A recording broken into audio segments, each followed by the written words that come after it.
السلام علیکم انداز ٹی وی کے معزز مہمانوں، آج ہم آپ کو ایک حقیقی واقعہ اپنے معاشرے سے ملتا جلتا سنائیں گے۔ ماں کس کے گھر جائے گی؟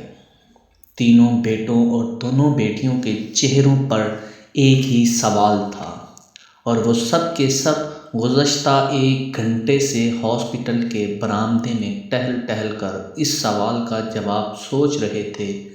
میرا خیال ہے اظفر بھائی سب سے بڑے ہیں، ان کا فرض ہے کہ اماں کو اپنے گھر لے جائیں۔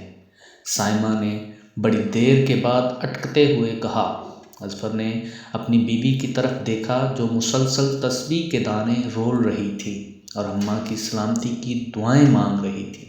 میں اپنے فرض سے انکار نہیں کرتا، لیکن تم سب جانتے ہو ہیرا سروس کرتی ہے اور اماں کے لیے اب فل ٹائم عورت کی ضرورت ہے۔ میرا خیال ہے تم گھر رہتی ہو، تم اماں کی دیکھ بھال اچھی طرح کر لو گی، خرچے کی فکر بالکل نہ کرنا، وہ میں دوں گا۔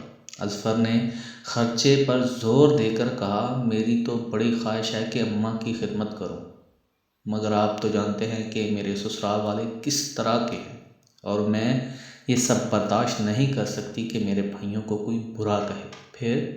پھر کچھ لمحوں کے لیے پھر سکوت چھا گیا۔ میرا خیال ہے ظفر بھائی کے پاس اماں زیادہ آرام سے رہ سکتی ہیں، سائرہ نے ہکلاتے ہوئے کہا۔ بھائی کی طرف دیکھا۔ میرا بھی یہی خیال ہے، اظفر نے فوراً چھوٹی بہن کی تاکید کی۔ بھائی کی طرف دیکھا۔ میرا بھی یہی خیال ہے، اظفر نے فوراً چھوٹی بہن کی تائید کر دی۔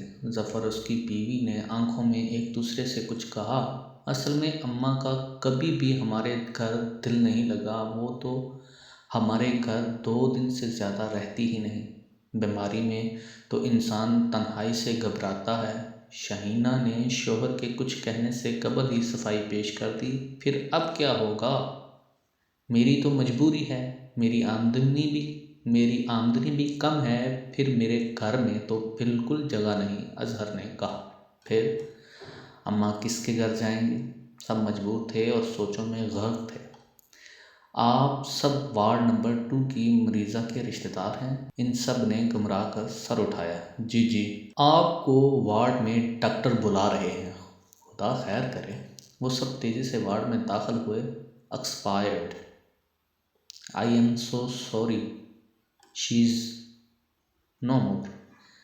ڈاکٹر نے اظفر کے کاندھے پر ہاتھ رکھتے ہوئے کہا۔ سب نے ایک دوسرے کی طرف دیکھا۔ سب کے چہروں پر ظاہری غم کے ساتھ ہی ایک کمینی سی مسرت کا عکس بھی تھا، اور یہی سچائی ہے۔ ہمارے معاشرے کی 10 بچوں کو پالنے والی تنہا والدین کو 10 بچے تنہا نہیں پال سکتے، اور بہت سی مائیں بڑھاپے میں اپنی زندگی کے آخری لمحات سڑکوں پہ روزی کرتے گزارتی۔ مہربانی فرمائیں اور اپنے والدین سے محبت کریں اور جتنی ہو سکے ان کی خدمت کریں۔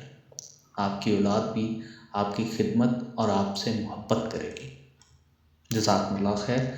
اگر میرے بس میں ہو، میری یہ ذاتی رائے ہے، اگر میرے بس میں ہو تو والدین کی نافرمانی کرنے والا اور والدین کو ذلیل و رسوا کرنے والا، والدین کو گھر سے نکالنے والے کو میں زندہ درگور کرتا ہوں۔ I hope you like this video. If you like this video, subscribe my channel, like and share.